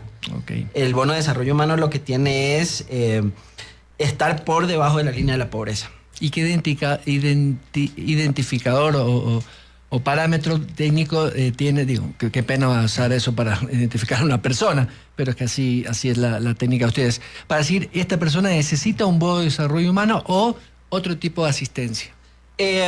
Bueno, como les decía, la unidad de registro social es la institución que se encarga de levantar esta data, ¿no? Y ustedes simplemente van y asignan sí, recursos. ellos nos dicen, esta persona está por debajo de la línea de la pobreza, y nosotros nos encargamos de darle la contingencia que se necesite, porque no siempre es el VDH, puede ser, como te digo, otro tipo de bono. Sí, muchas veces identificamos que es un núcleo familiar que no están asistiendo a clases, por ejemplo, los niños.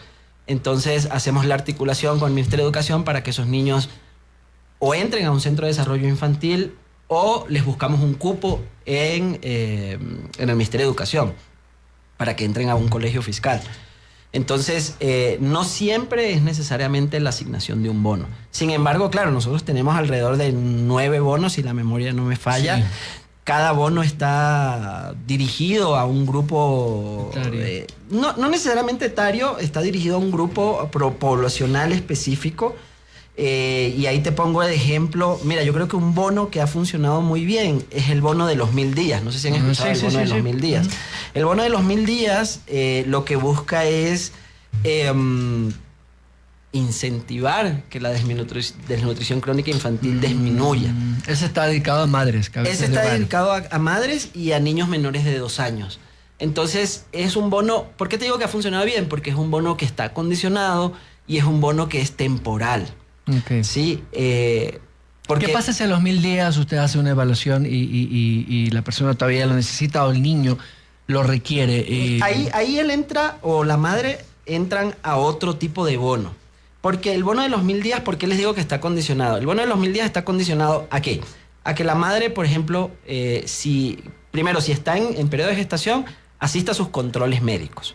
Si ella deja de asistir a sus controles médicos, pierde el bono. Si el niño ya nació, tiene que inscribirlo en el registro civil. Tiene un plazo para inscribirlo. Si lo inscribe luego de ese plazo, pierde el bono. Si el niño ya nació, tiene que ir a los controles médicos. Si no los lleva a los controles médicos, pierde el bono. Entonces, después cuando el niño ya tiene ciertos meses, tiene que ir a un centro de desarrollo infantil. ¿Y qué porcentaje, perdón que le interrumpa, de madres en este caso, pierden el bono por no porque los quieren perder, sino porque se olvidan, porque están en sus cosas, en el día a día, en la subsistencia, y no están estos detallitos de que si no hago esto tal fecha, pierdo el bono? Entonces, es bajísimo. Es súper bajo la cantidad de madres que pierden el bono por no asistir. Por eso te digo que esa es nuestra variable, punta de lanza, y hacia donde también queremos redireccionar la confección de los bonos.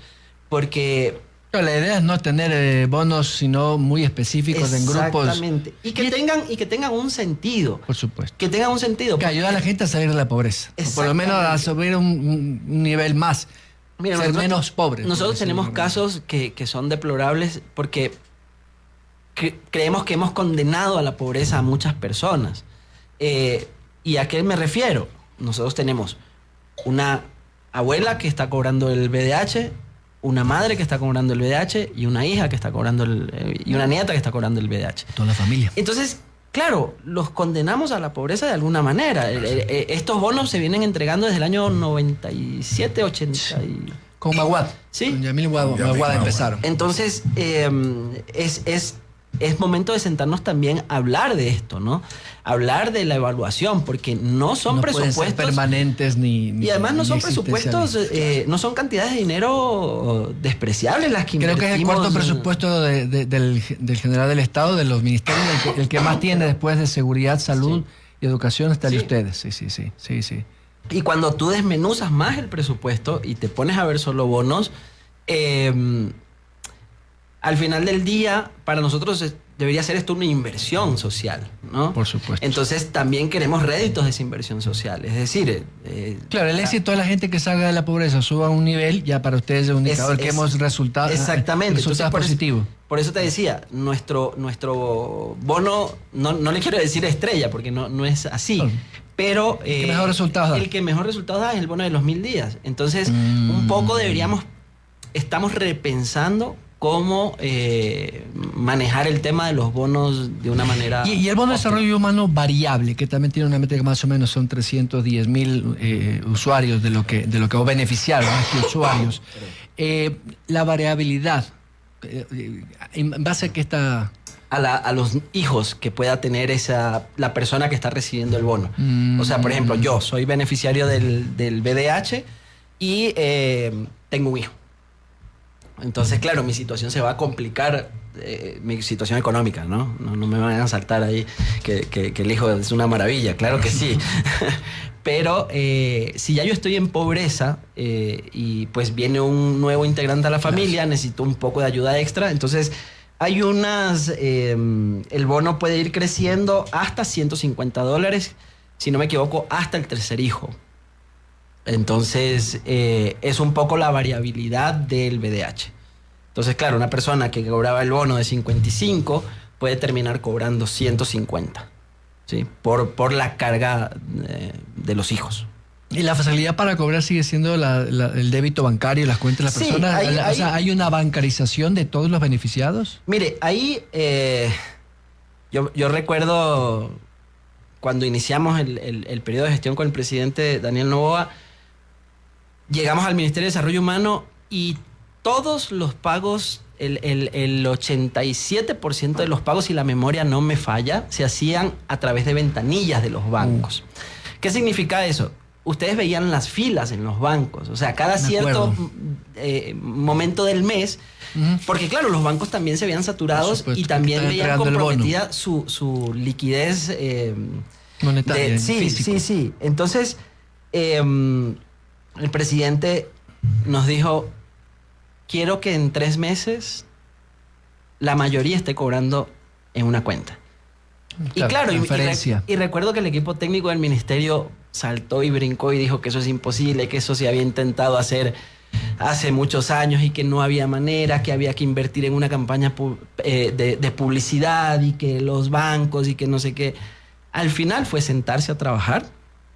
En efecto, nos sentamos con los bancos, nos sentamos con los actores como cooperativas, por ejemplo, nos sentamos con la ciudadanía, nos sentamos con los beneficiarios del bono y les empezamos a preguntar qué pasa. Y nos dimos cuenta que al final, sí, la gente lo que estaba era cansada de hacer la fila afuera. Entonces, también nos dimos cuenta que, por ejemplo, el banco ponía algunas restricciones de entrada. Entonces, el banco también entendió un poco la situación y dijo, ok, puedo hacer un tipo de cuenta de ahorro especial para este tipo de personas. Un producto financiero específico. Y nos fuimos con una campaña súper agresiva y hoy en día es al contrario.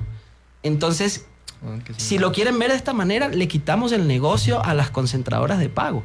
Porque por cada pago, ellos se quedaban con 6 centavos. 6 centavos. Claro, en un millón ya es billete. Y en 1.300 millones al año. Es un billete. Entonces, claro, obviamente hubo gente que nos saltó al cuello, pero... La intermediación financiera siempre es negocio. Sí, y mira, y también es bueno recalcar ahorita, estamos trabajando con Mastercard. Bueno, no estamos trabajando, estamos haciendo algunos acercamientos con Mastercard, porque uno de los problemas pertenece a Banco del Pacífico. Sí, claro. Bueno, Mastercard como marca internacional. ¿Por qué? Porque una de las dificultades que ha tenido muchas personas es la tarjeta de débito. Ok, ya tengo una cuenta de banco, puedo usar mi app, ¿verdad? Pero no tengo tarjeta de débito. ¿Por qué? Porque la tarjeta de débito tiene un costo. Entonces, estamos haciendo estos acercamientos con Mastercard para ver qué posibilidad hay otra vez. Porque las cosas muchas veces es sentarse a hacerlas. Entonces, Mastercard tiene algunas posibilidades de subvencionar este costo, que también se hizo con Banco del Pacífico y con el Ban Ecuador. Entonces, por ejemplo, con Ban Ecuador, el costo de la tarjeta es el más bajo, creo que estaba como en $3.50 y les descontaban en 3 meses. O sea, los $3.50 se iba para 3 y se les descontaba en 3. Yeah. Y para ellos es realmente considerable, eso es un alivio, porque si tú cobras un bono de $55 y que te descuenten de golpe $3.50, $4, pues ya deja de ser negocio para ellos. Entonces, esa es un poco la situación de los bonos. Muy bien, le agradecemos, Daniel, por haber atendido la entrevista. No, gracias a ustedes, disponibles cuando Gracias, viceministro. Daniel García, viceministro estratégico de regulación del Ministerio de Desarrollo Humano, que nos ha acompañado. 8:55 ya en el territorio ecuatoriano. Estamos